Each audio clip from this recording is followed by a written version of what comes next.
El canal del Congreso presenta.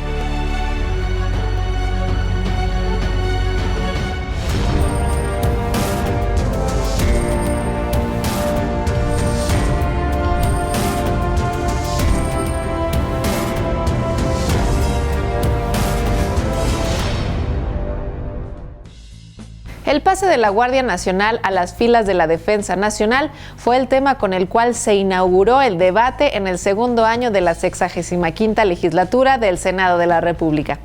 Bienvenidos a Cámara Alta. A continuación, la crónica de la primera sesión maratónica del periodo en el Pleno del Senado. Jueves 8 de septiembre, con la asistencia de 106 senadoras y senadores, se establece la sesión en la que habrá de discutirse y votarse el proyecto para que la Secretaría de la Defensa Nacional ejerza el control operativo y administrativo de la Guardia Nacional. En principio se fijan las posturas. Morena, el Partido Verde Ecologista de México, el Partido del Trabajo y el Partido Encuentro Social llaman a respaldar el proyecto para consolidar a este cuerpo de seguridad. Por su parte, PAN, PRI, Movimiento Ciudadano y PRD advierten que la militarización no es la respuesta. Lo que sigue es la presentación del proyecto y una larga sesión de 5 rondas de debate acalorado. Entre las problemáticas que se ha observado tras la puesta en marcha de la Guardia Nacional están algunas dificultades para el ejercicio del mando táctico y operativo, a partir de la ausencia de la unidad administrativa y disciplinaria, así como de sentido de pertenencia y espíritu de cuerpo. El proponer transferir el control operativo y administrativo actualmente adscrito a la Secretaría de Seguridad y Protección Ciudadana a la Defensa Nacional constituye un reconocimiento por parte del Ejecutivo Federal de ajustar la estrategia de seguridad pública. Se explique por qué cambió de opinión, porque la verdad de las cosas es que la estrategia fracasó y está fracasando. Y ahí están las evidencias. Tengo 3 razones principales para no acompañar este dictamen. Una es la falta de calidad en el procedimiento, otra es la violación a la Constitución y una última es sobre la construcción del Estado. Se trata de que la Secretaría de la Defensa Nacional, Guardia Nacional y todas las instituciones de seguridad tengan una coordinación operativa y funcional.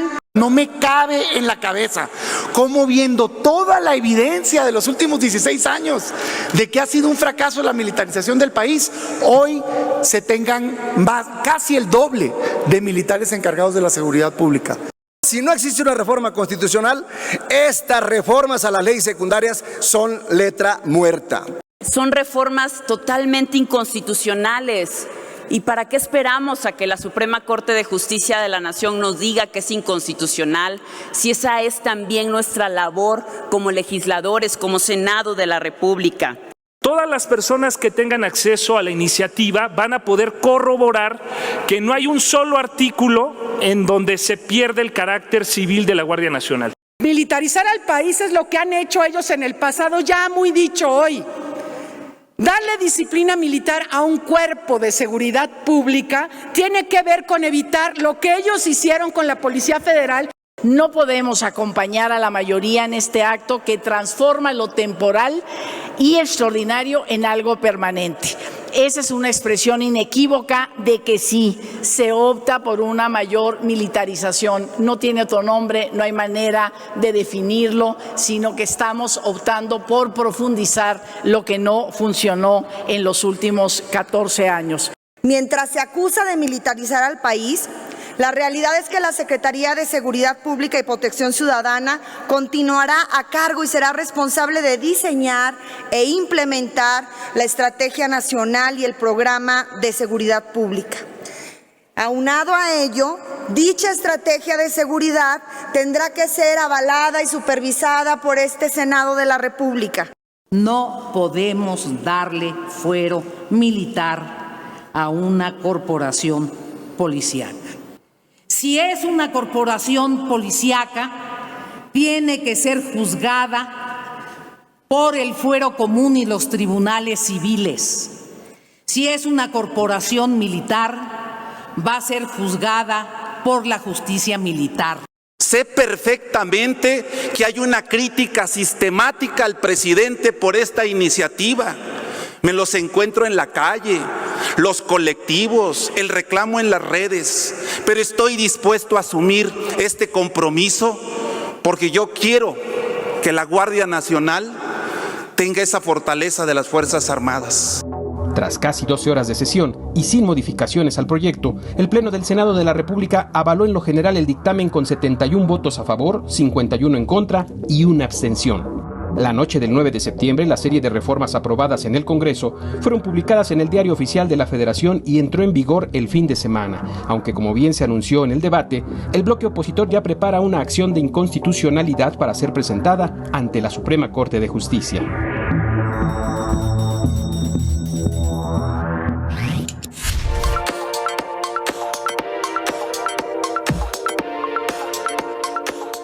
A través de las redes de aquí del Senado, los invitamos a que nos sigan, que nos den sus opiniones para irla adecuando y transformarla en una iniciativa, y no solamente en el tema de migración. Hay muchos temas donde es importante que ustedes estén participando. Participen, por favor, dennos las herramientas para que podamos servirles, porque estamos aquí para servirles.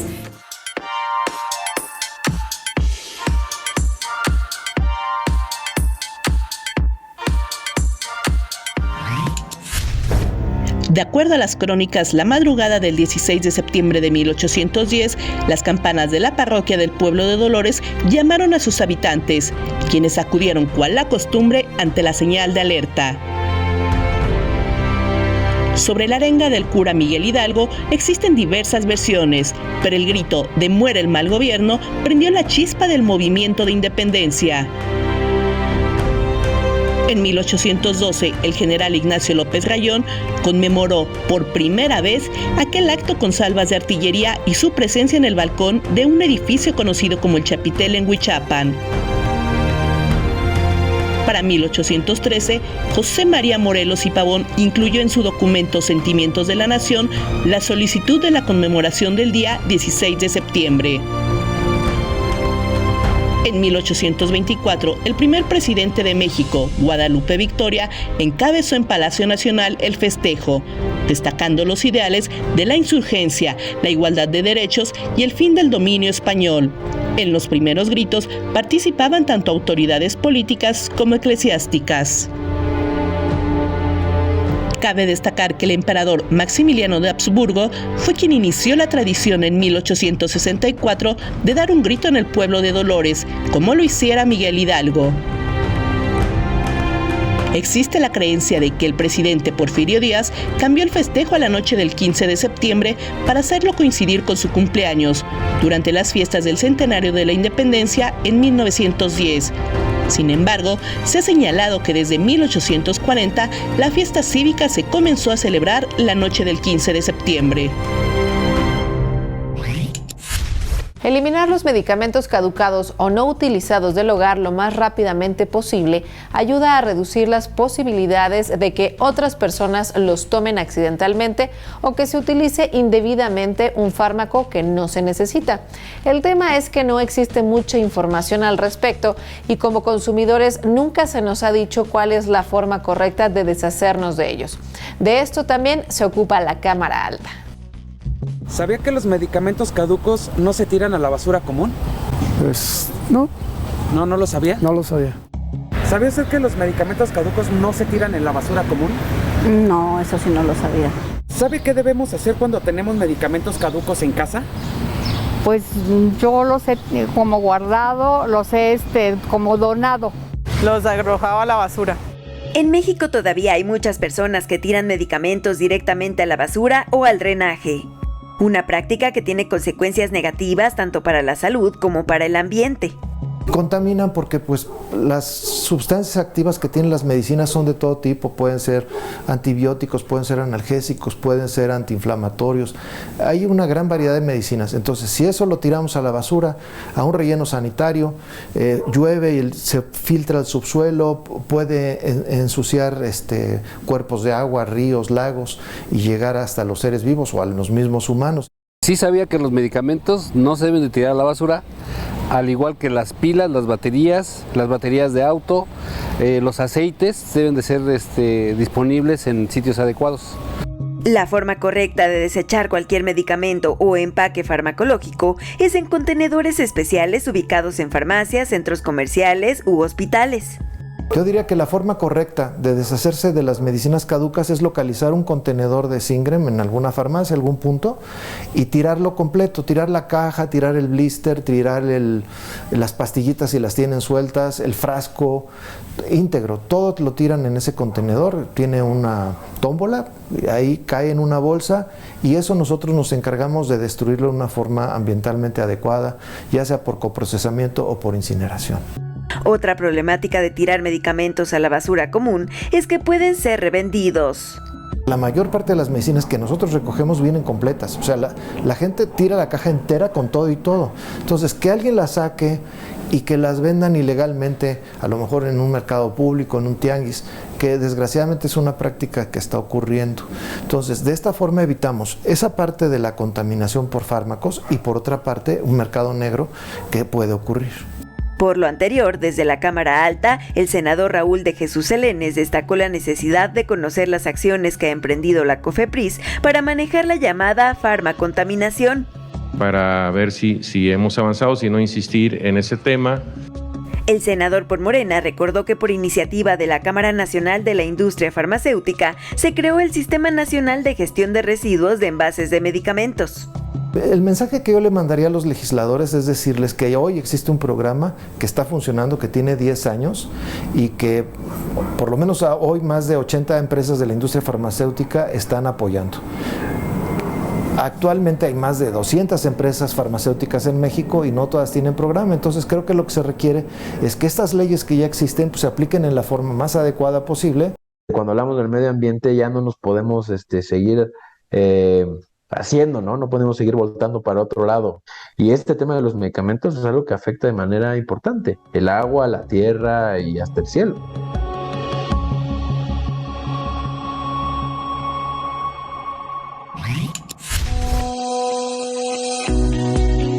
Para entrar al mundo de las finanzas y los temas hacendarios, se requiere una preparación específica, una habilidad especial para negociar y sobre todo mucha experiencia en el servicio público.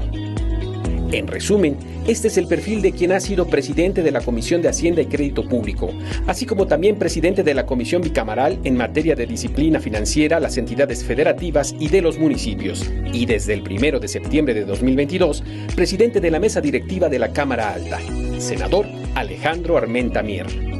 Orgullosamente poblano, nacido en Izúcar de Matamoros pero con gran arraigo en Acatzingo, el senador Armenta es licenciado en Administración Pública y en Derecho, maestro en Administración Pública de Calidad y próximamente doctor por el Instituto Nacional de Administración Pública, formación sólida que demuestra con argumentos en tribuna.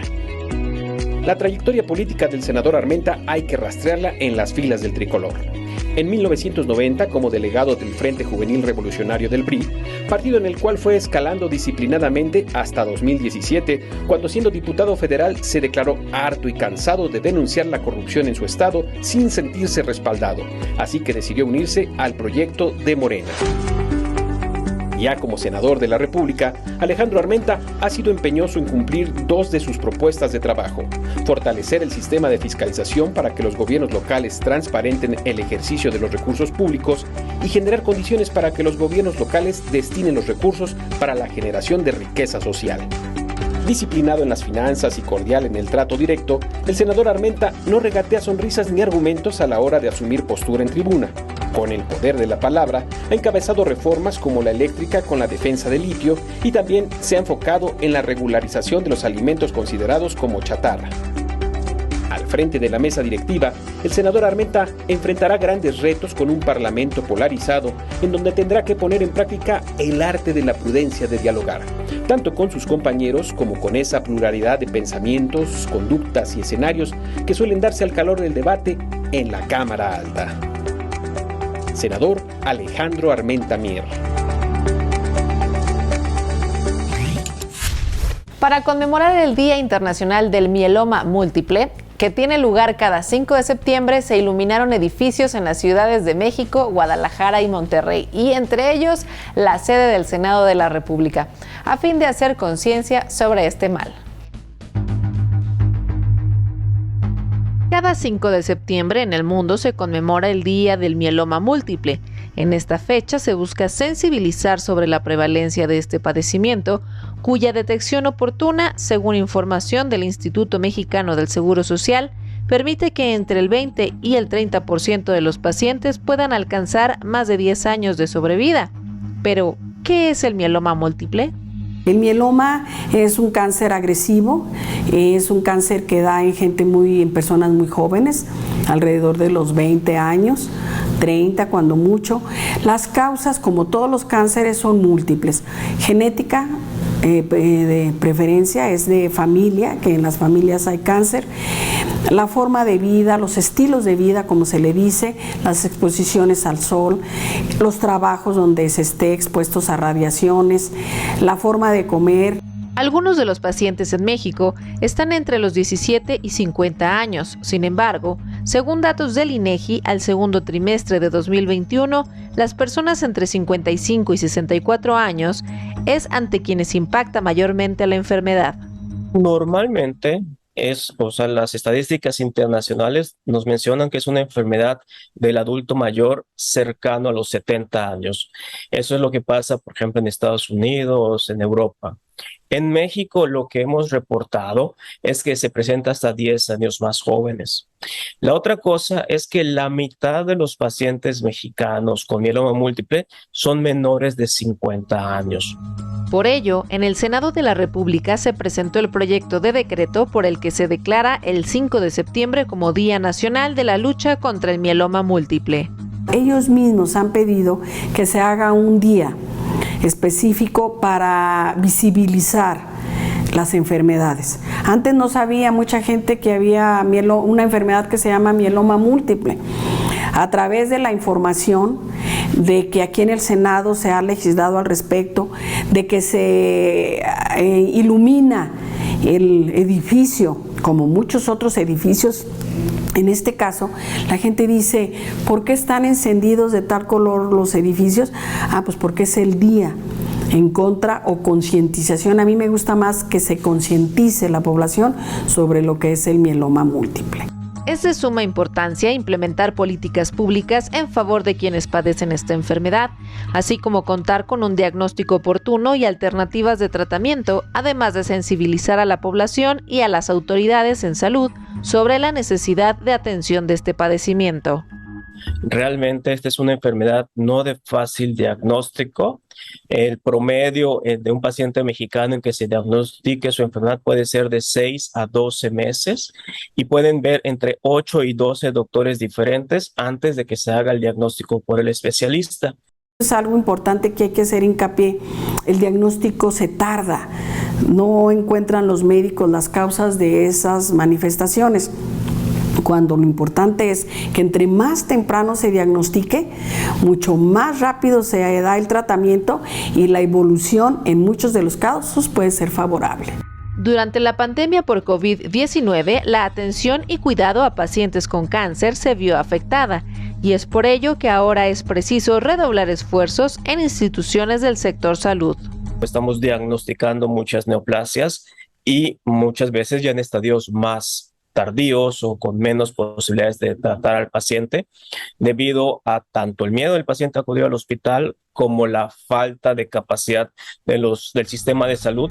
En México, el diagnóstico temprano de cáncer puede ayudar a tener un menor daño de afectación y una oportunidad de sobrevida para mexicanas y mexicanos que lo enfrentan.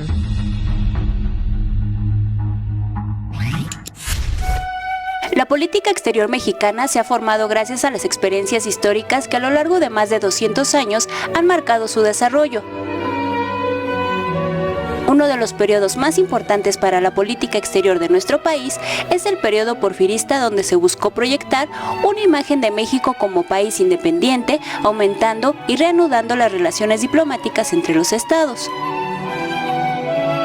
Una Una muestra de ello es la participación de México en reuniones internacionales, entre ellas la Conferencia de Paz de La Haya de 1899, que se llevó a cabo por iniciativa del zar Nicolás II de Rusia, quien estaba preocupado por la carrera armamentista que se estaba desarrollando en Europa.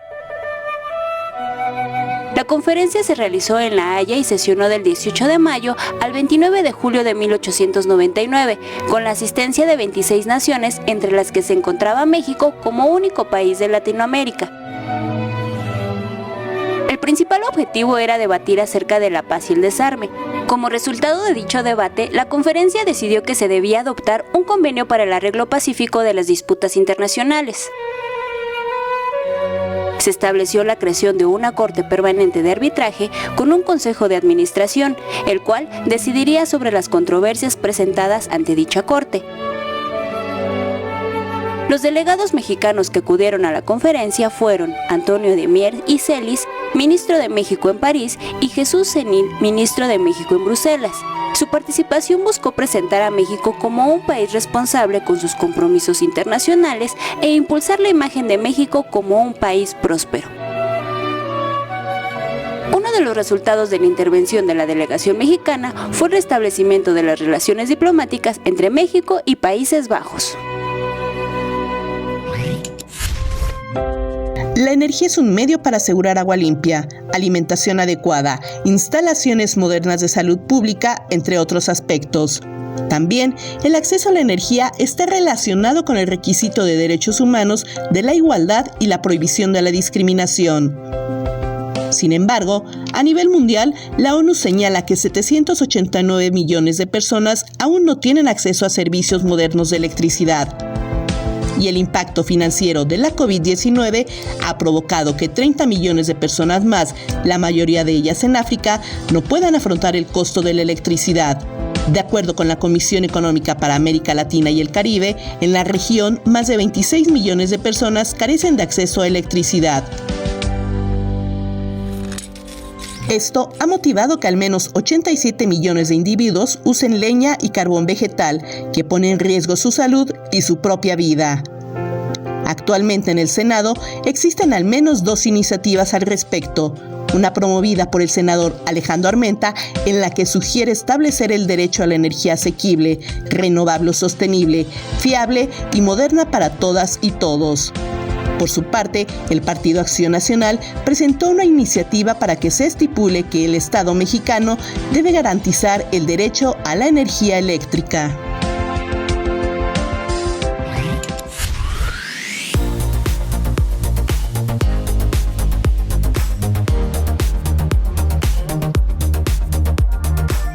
Tenemos que tener más interés por nuestras raíces como pueblos, que todos tenemos de alguna manera un origen en las comunidades indígenas, el abuelo, el tatarabuelo. Es un país donde el mestizaje se dio y creo que es muy importante reconocerlo, pero sobre todo reconocer a nuestros pueblos indígenas. Te invito a que te sumes a la red del Senado, es importante saber qué estamos haciendo.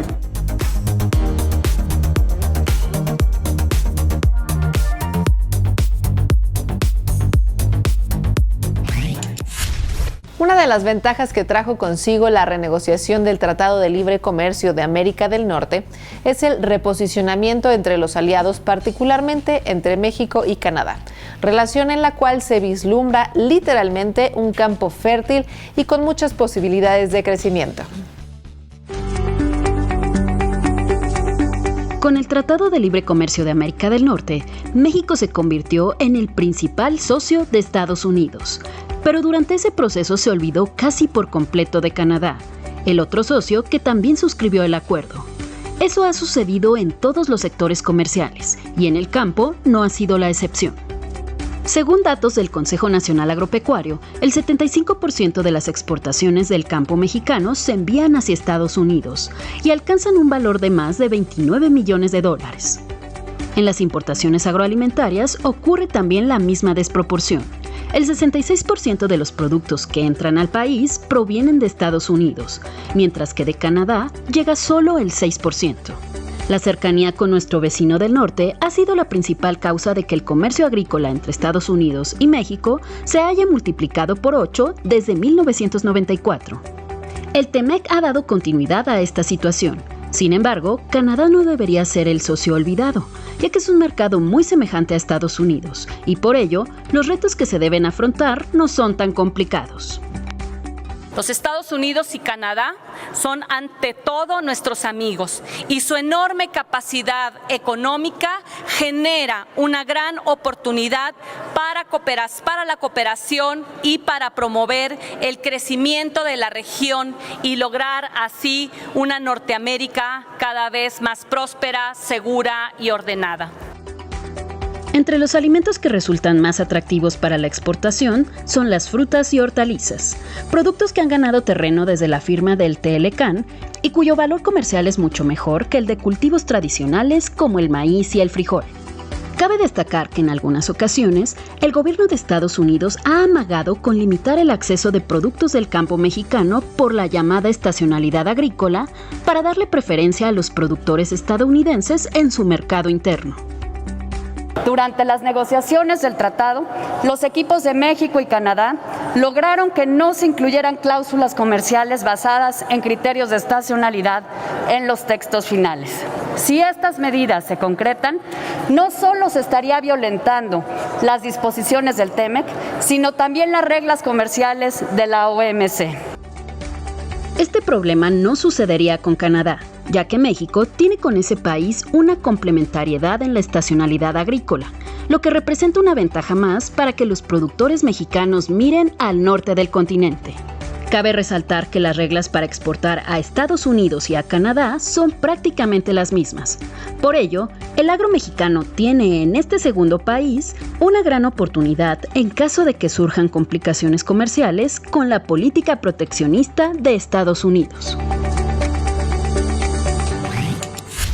De esta forma llegamos al final de esta emisión de Cámara Alta. Sin embargo, desde este momento abrimos la invitación para que nos acompañen en la próxima entrega de esta revista informativa que se ocupa de extraer y desmenuzar algunos de los temas más relevantes de la agenda del Senado. Sugerencias, aclaraciones y comentarios, por favor, a través de los medios de contacto que justo ahora aparecen en pantalla. Soy Paulina Usigli y me despido a nombre de quienes hacemos posible Cámara Alta. Hasta la próxima.